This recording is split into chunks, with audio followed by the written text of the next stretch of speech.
Ignition sequence starts. 6, 5, 4, 3, 2, 1, 0. Liftoff. We have a liftoff.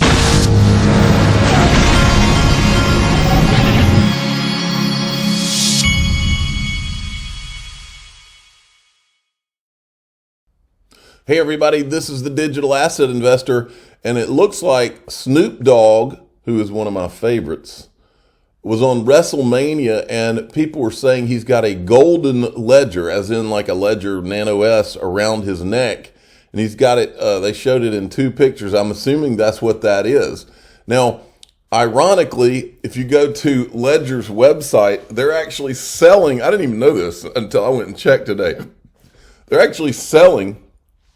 And I'm wondering if Snoop Dogg had his like gold plated or something and bought one here. Nano X on chain. You can actually get one of these things, and I had no idea until I saw that picture. And so I'll put a link to this in the top of the description. Ledger is one of my sponsors. So all right, and by the way, you do have to wonder what is in that ledger. If you remember May 15th, 2018, XRP Community Night, and Snoop Dogg performed. So you do have to wonder. Now look, here's what the price of XRP is today. It's 51 cents. It's been as high as 52, but the point is it's holding in there strong. Every time we have these surges forward, I think the last surge was last week up to about 59 cents. Anytime we have these, there's always a pullback for a few days, and then if it's going to run back forward, it does it. But here's what eGrag Crypto says about it. XRP Bollinger Band, which I don't know what that means, but check 21st February post. XRP touched the high end of the Bollinger Band as expected. In the meantime, we need XRP to stay above 50 cents for bullish continuation. Prices to watch out: 45 cents normal, 40 cents little bit ugly, 34 cents super ugly. We don't want super ugly. We want super optimistic, super bullish. So I'm assuming over 50 cents is super bullish. All right, now we've got this. This was yesterday that came out. On Sunday, Saudi Arabia and several major oil producers announced their plan to cut oil production by 1.15 million barrels per day. It is very obvious at this point that the BRICS countries are intentionally accelerating their plan to shoot the United States the bird and get off the petrodollar, which is what I've been talking about for many years now. John Deaton had retweeted this news. He says, "We have a coordinated effort by government agencies within the U.S. to crush crypto in the United States. Meanwhile, we have a coordinated effort by governments outside the U.S. to crush the United States." Well, what I'm seeing, and I actually put this in the wrong place. What I'm seeing, because this came out too, Japanese regulator warns foreign crypto exchanges are operating without required registration. I'm seeing a coordinated, what it looks like is we're seeing a coordinated effort worldwide by the people that are not the BRICS countries, like Europe and the US and Japan, to shut down the upstart exchanges. Why? So that they can hand this off to their traditional players. That's what it looks like to me. Listen to what this guy, see, because the assumption with all this BRICS stuff is that, oh no, China's going to be the new world reserve currency. But this guy said something that I've heard before. Listen to this, and then I'll tell you the story of what I heard. Contest for the world. And so they do want to make sure that they have some exposure to China and some exposure to the United States. I don't think in the long run that the yuan is actually a threat, that it is ever going to become the dominant currency of the world, because the Chinese communist system is not open enough. The U.S. system is very open. Other countries can trust that our reserve currency, that we're not manipulating it. We allow free foreign exchange. We try to keep inflation very low. We haven't done a good job of that in the last couple of years, but we have a 40-year track record of keeping inflation low, and we're now doing it again. that gives the world a lot more security than China can. And so I don't think China is going to become the dominant currency. And I think Europe and I think our closest allies in Japan will remain on the dollar. And I think the Saudis and most oil countries will want to remain in close relationship with the dollar.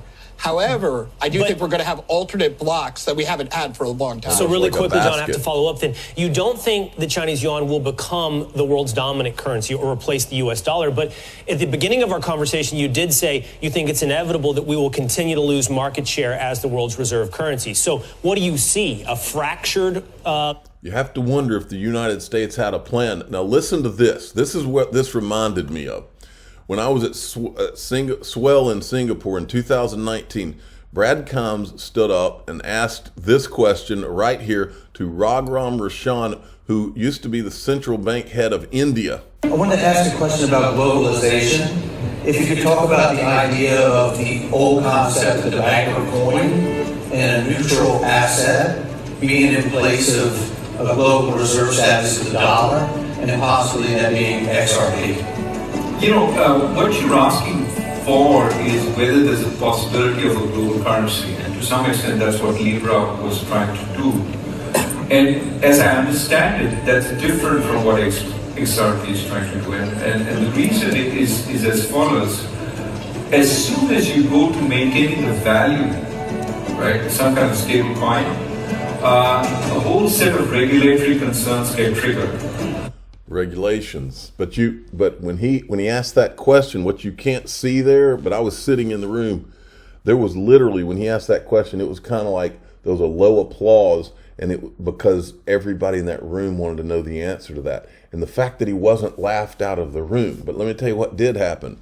When he asked that question, he saw David Schwartz get up. I know this because I talked to Brad Combs. He said he saw David Schwartz get up and walk out of the room, and he followed him out of the room, and he literally walked up to David Schwartz and he said, "Was I out of line by asking that question?" And just to boil the conversation down to so many words, what I remember this being said was that from Schwartz was in so many words. Well, who else is going to do it? China, and was in essence making the point. The same point that guy just made in that video. China being a communist country, they know if they want to maintain that communist control, the world's not going to trust them to be in charge because the world's not going to go for that. So it's going to have to be some kind of, I've always felt that XRP was destined to be some kind of a shared, or a bridge and be a part of some shared basket of some sort. Then you've got Ray Dalio here. Now, this guy runs Bridgewater. This is a video from a while back, but listen to what he says. This is one of the smartest people in the United States. In a moment in which the world order is going to change. Yes, we're changing the world order. Okay. In 1945, we started the new world order. What I mean is, throughout history, there's a fight for control because there's no world court that you go to and plead your case. And so there's a fight for power. So there's a war, and then the winners come out of that war, and the winners set the rules. And so 1945, the United States had 80% of the world's money. Gold was money at the time. It had half the world's GDP. It had a monopoly on military power. So the U.S. set the world order. That's why the United Nations is in New York. Washington, D.C. has the IMF and the World Bank. And its currency became the reserve currency. And its currency became the reserve currency because of that set of circumstances. Okay, things evolve. Things change. Okay, over history. So the three big things that are changing now that haven't occurred in our lifetime is the amount of debt and money creation, which affects the value of money, and you can see it affecting what's going on every day. Large debt means the printing of money. Right. The large debt puts central bankers in a choice. Do you pay it back with hard money, or do you pay it back with printed devalued money? And if you pay it back with hard money, it's hard. In other words, that's when you have debt crises.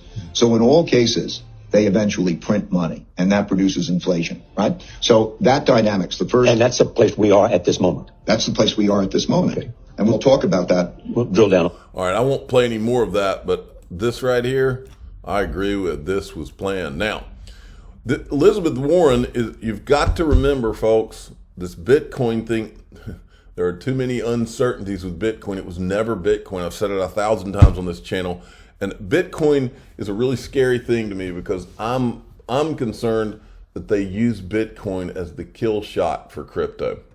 And it would be people like Elizabeth Warren and other people. Now, even though I tell you the truth about Bitcoin and the things that don't make sense about it, I don't want it to be that way. I want Bitcoin and I want them all to do well, Ethereum, all of them. But I want them to do it on a level playing field. I've always said that. But I'm not going to ignore the elephants in the room. And listen to what she says. With Bitcoin, there's no thing that backs it up. And that... See, now I disagree with that. I mean, look, technically there's no thing that backs it up. But she's making the premise here in this video that because the U.S. government backs up the dollar, that's significant. Well, it's almost like that whole script has been flipped and people have lost faith because they print money at will. And so there's more faith in a Bitcoin than there is in the dollar now. I mean, and that's what she's missing because she's one of the beneficiaries of, you know, it being the dollar. What makes it different? It's just belief. You and I assess. You assess the value's going to go down. I assess it's going to go up. And once we came off the gold standard, the dollar is nothing more than faith. Or I buy. So it's more like this artwork. No, because at the end of the day, I can hang that thing on my wall. Right. And I can enjoy it, or I can throw darts at it. You could sell it for money. Sure you can. I mean, there are features about it that are the same, but it's not the same. And look, one of the things we have to remember there are a lot of things that come within this crypto world. So for example, we could be talking about, instead of Bitcoin, we could be talking about digital currency. Now that's something very different. I think that's different too. I buy that. I accept that. That's right, because that's a government-backed electronic transfer. And it can be denominated in dollars. It could be denominated in euros. It could be denominated in some new language that's made up. But that has something that backs it up. It has a government that says, if at the end of the day there's a run on this stuff, everybody wants theirs out, the United States government promises there will be something to back it up. And that's what banks are about. There'll be somebody there to back it up. But with Bitcoin... Now remember what she just said, if there's a run on it, because I'm going to show you something in a second. But let's talk about Bitcoin. I said, don't forget that the government knows who Satoshi is for a long time. Quincy, your bro, Quincy, Coin Plug Club Quincy, he says, this is the last time I'll say it. Bitcoin will create the worst economic disaster in the history of mankind. And yes, I'm making this post to reference later when everyone is dumbfounded on how the network could fail. High Bitcoin prices encourage more miners.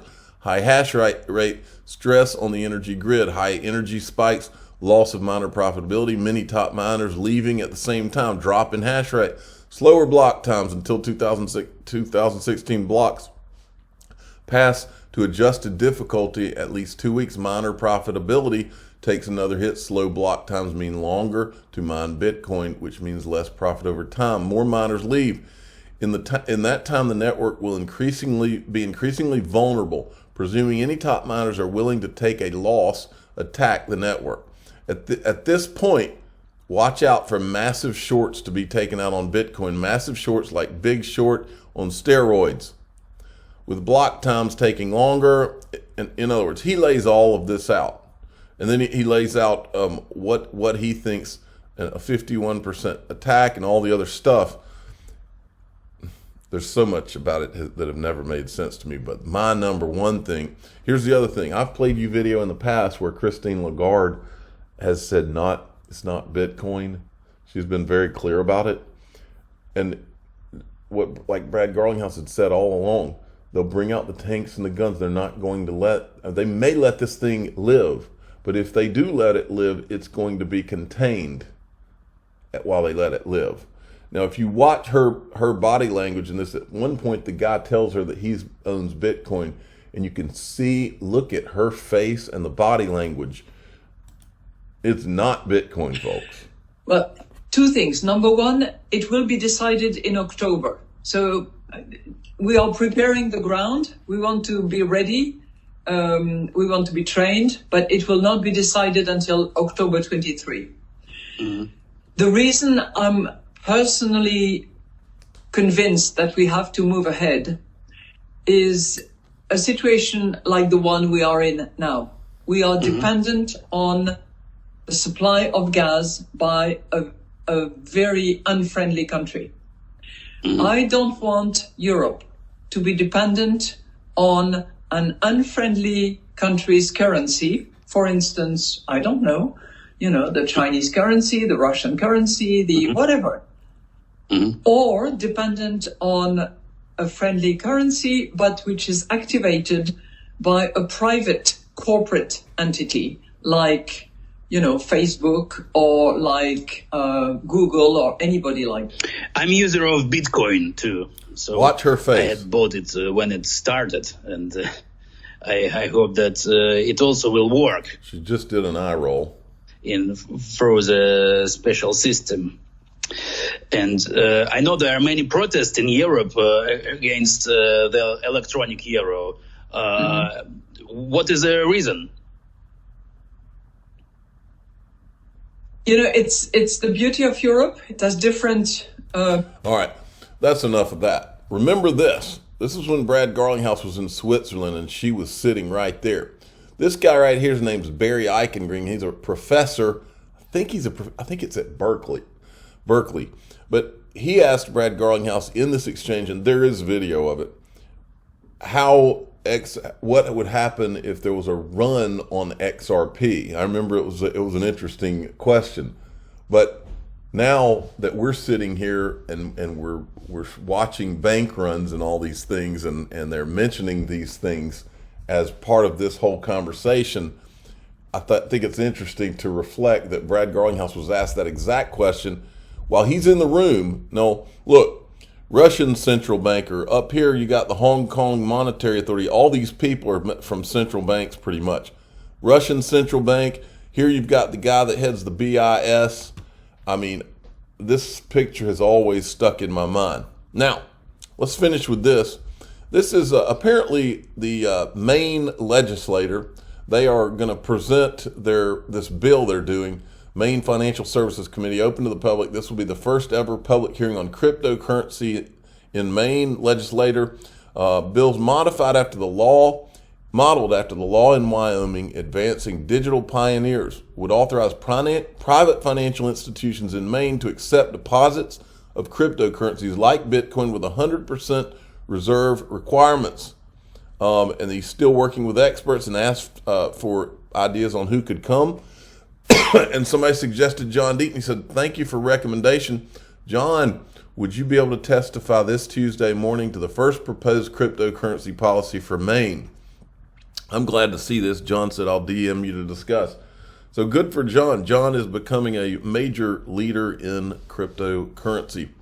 I'm the digital asset investor. I'm not an investment advisor. This is for entertainment purposes only. Please subscribe, hit the like button, tell your friends and family that maybe John will be headed to Washington soon. Maybe John needs to run for Congress.